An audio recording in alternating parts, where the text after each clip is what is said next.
بسم الله الرحمن الرحيم سلام الله عليكم ورحمة الله تعالى وبركاته وعند ودياشة قدرنتا يقيمها إنك مضن كحرن channel كان يوتيوب إسماعيل عقيلة كسو لبهذا برنامج كينا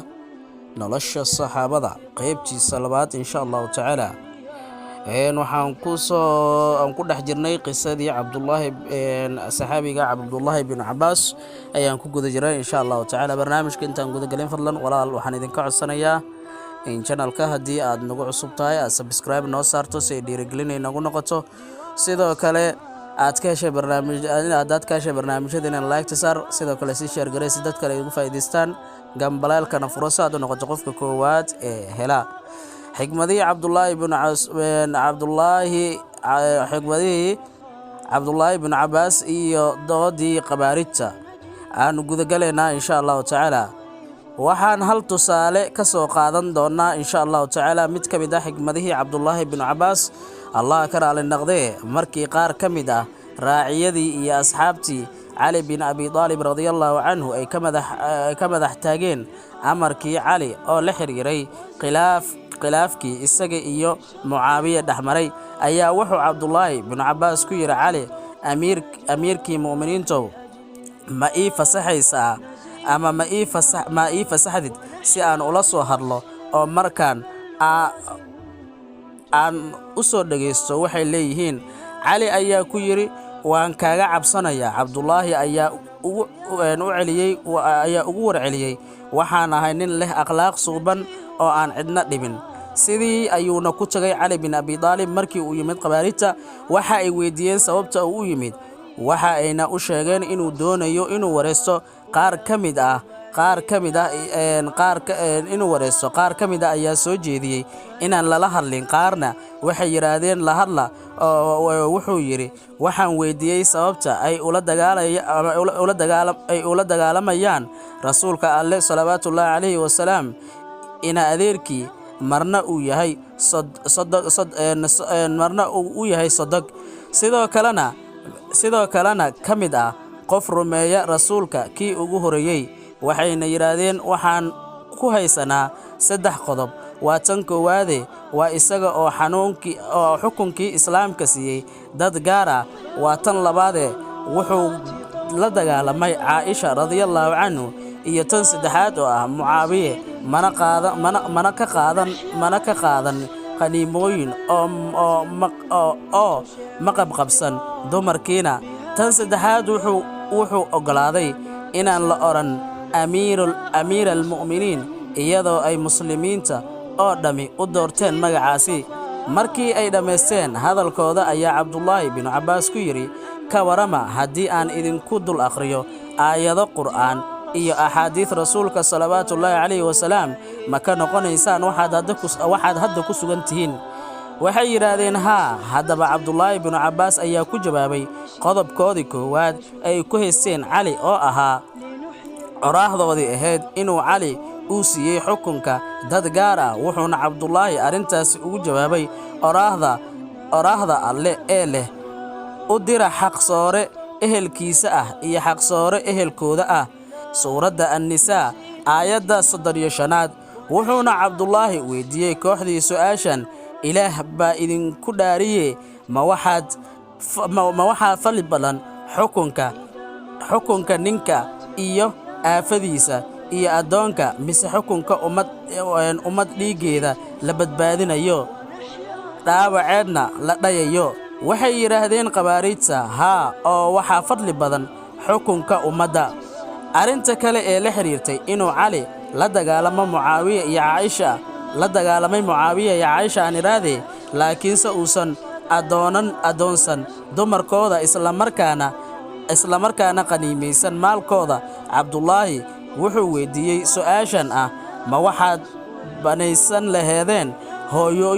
hooyadiin Aisha iyo wixii aad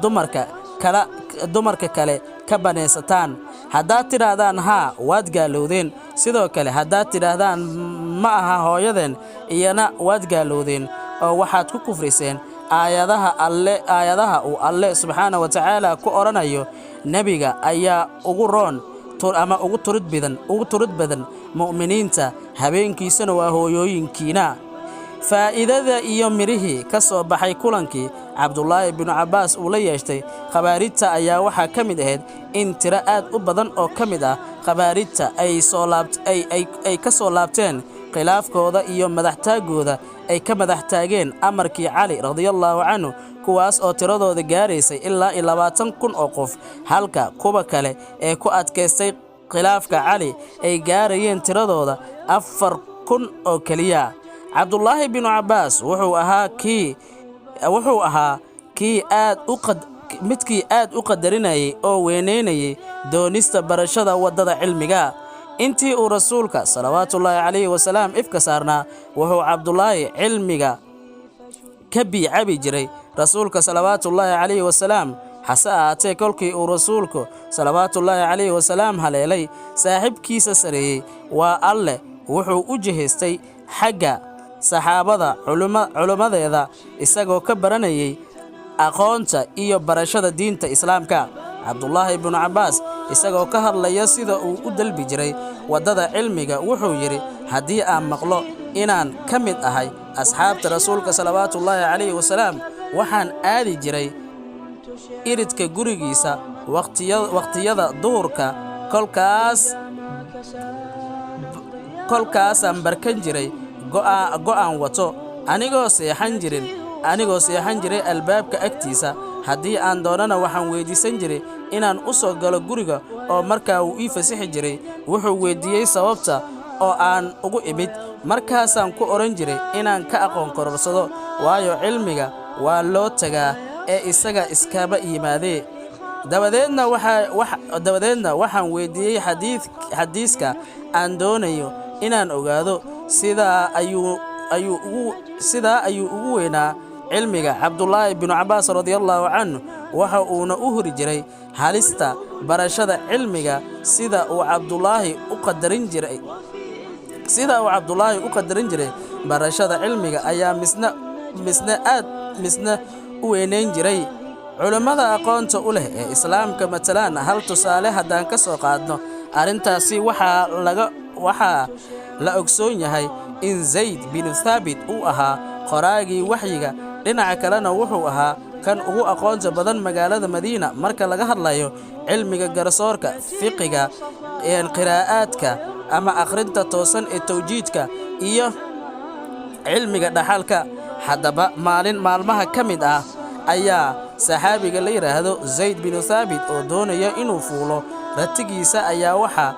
hor istaagay cabdulaahi binu cabbaas oo doonaya markaas inuu hoggaanka u qabto ratigii uu saarnaa. markaa ayaa Zayd ku yidhi, faraha isaga qaad kii ay rasuulka salawaatullaahi calayhi wasalaam ay ilma adeerka ahaayeenow. cabdulaahi ayaa yidhi, sidaan oo kale ayaa nala faray inaan u wanaajino culimmadeenna. Zayd ayaana isna yidhi, ii soo laac gacantaada. cabdulaahi wuxuu fidiyey gacantiisa, dabadeedna Zayd ayaa dhunkaday gacantii cabdulaahi isagoo leh, sida tan ayaa nala faray inaan ula dhaqanno aalu beytka nabigeena salawaatullaahi calayhi wasalaam. walaalayaal qisadeena intaas ayaan ku soo koobaynaa insha allahu tacaala. inta qaybta saddexaad aan ku kulmi doonno, sidaas iyo nabaadiino nooli kulanti dambe oo xiiso leh.